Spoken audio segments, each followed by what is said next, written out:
అడవిలో జంతువులు తింటాయి, హ్యాపీగా ఆడుకుంటాయి, అలర్ట్గా ఉంటాయి లేదా నిద్రపోతాయి. కానీ వాటికి అన్హ్యాపీగా ఉండటం అంటే ఏంటో తెలియదు. కానీ మనకు తెలుసు.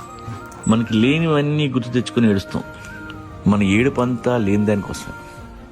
ఉన్నదాన్ని చూసి ఆనందపడటం తెలీదు.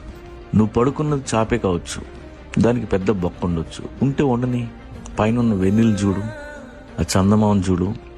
చందమామను చూడటానికి కళ్ళు ఉన్నందుకు సంతోషించు. ఎందుకంటే కళ్ళు లేని వాళ్ళు చాలా మంది ఉన్నారు. ఇలా అన్హ్యాపీగా ఉండేవాళ్ళు ఎప్పుడు కంప్లైంట్ చేస్తుంటారు. నేను రోజు తినే ఫుడ్ మీద కూడా ఎప్పుడు కంప్లైంట్ చేయను. ఆ రోజు ఏది దక్కితే అది తింటమే.